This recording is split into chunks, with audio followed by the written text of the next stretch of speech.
Alrighty, so we are 2 weeks out from Kaiju number 8 releasing. Exciting times, and well, the full campaign registration was hit yesterday.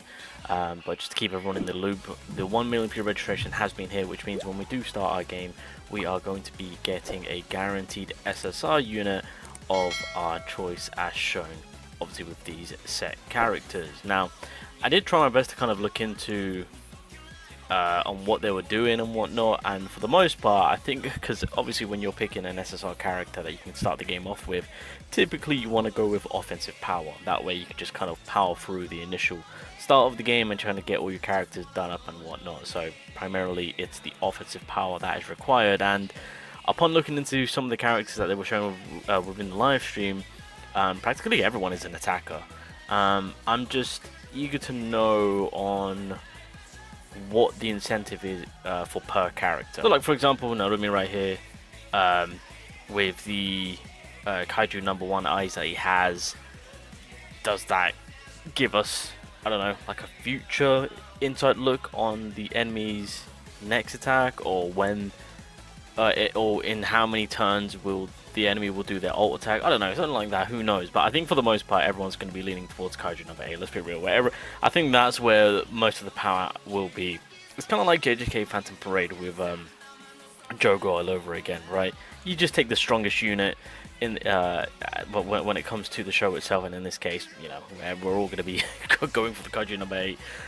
But yeah, it to me right now it's kind of feeling like that same vibe. So yeah, I thought there could be a little bit of a build situation going on a specific character to aim for, but just go for the attacker. Everyone's gonna, unless I get blown away by another character. Right now it's looking to be a JJK Phantom Parade situation. Just go with the main man himself. So that's kind of how that's looking. Now, with all that being said, they have been dropping these small little videos, and I don't know if it's the quality. It says 1080p, but I think this is kind of like an inside look on how the character artwork is going to look, which is pretty awesome if you ask me. For a second there, I thought this was like the ground, but no, the road's there. So yeah, so the artwork I would say for the game itself are done pretty nicely. Looking pretty good in my eyes, of course. But obviously these little videos are just more so of kind of showing us about the video. I mean, not the video, the story and whatnot, of course. This looks like to me a 4-star, but we shall see, we shall see. But yeah, artwork of the character wise, they are animated. They look very nice, if I say so myself. So yeah, we'll see how every other artwork plays out, and what the future holds for these characters in terms of what the alternative play is going to be for re-releasing characters, because that's my only issue I got with this game in terms of longevity and characters. Now, another thing which was spoken about is, of course, that when it comes to with Kaiju number 8 and like with the line of the characters that we can get at GSSR, none of the original characters are being, well, I guess easily, well, being given out for free. There you go, yeah. And so it kind of begs the question on how good are these characters going to be in terms of with their rarity. If they are high rarity, these more than likely might be the chase characters. We don't know about 2 of the other OG characters. We've only been shown 3 of them. So just a bit of food for thought in terms of re-rolling, because I feel like a lot of us are going to.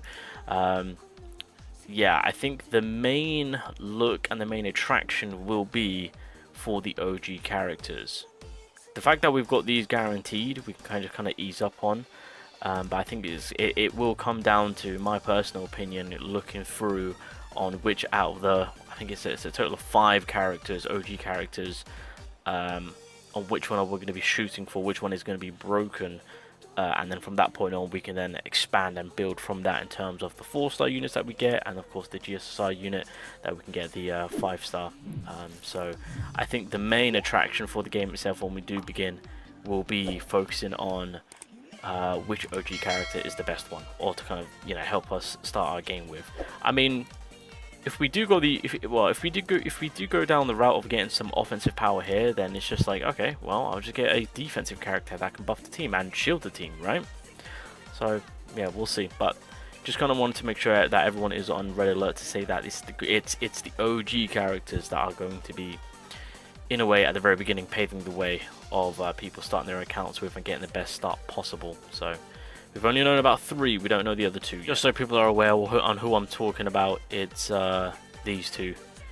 So yeah, another mech user. So God knows what's going to be happening here in terms of the power. But yeah, these are the other 2 characters that I don't know nothing about. So I think no, they are OG characters, right? I could be. I know she is. But yeah, those are the only 2 characters I'm unaware of. Everyone else we know of, including the other 3 originals. These 2, no idea. So these 5 are going to be the eye candy for the beginning of the game, for us to assess on how to, on who to really summon for, and then from that we can expand and use our ticket to get the 5-star, and then look at what the additional characters that we managed to pull for our multis.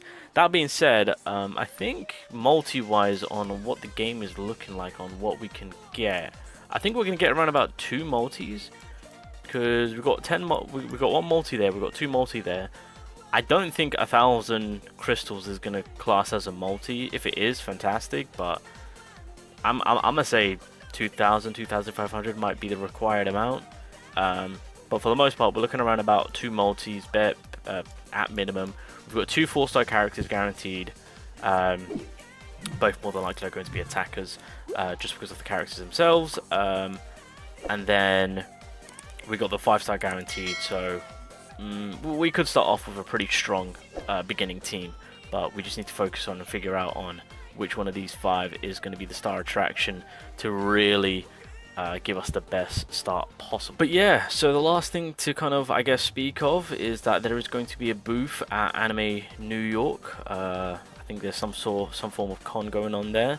So I guess this is going to be the last little push to get some eyes on the game itself, and obviously I'm sure videos and leaks and all this other stuff will kind of get out there just before the game releases. And just to clarify, the game is going to be releasing on the 31st of this month. So like I said, we're a week and a half out, if you want to say that. To be fair, yeah, I mean, that is true. We are technically a week and a half out for the game releasing. So yeah, that's pretty much all the update that we have and everything that I've mentioned. So we'll see what happens at Anime New York, on if there's anything more to see or hear. Hopefully it's more so of just getting more information on the original characters, but outside of that, I'm excited to try this game out, and we'll see what the longevity holds. That's my only concern, longevity, because I'm very skeptical on how long this. Yeah, that's my only worry for this game. Everything else about it, I'm sure it's going to be decent enough, being turn-based and whatnot, right? I've got faith in Akatsuki. It's just longevity. That's my only concern.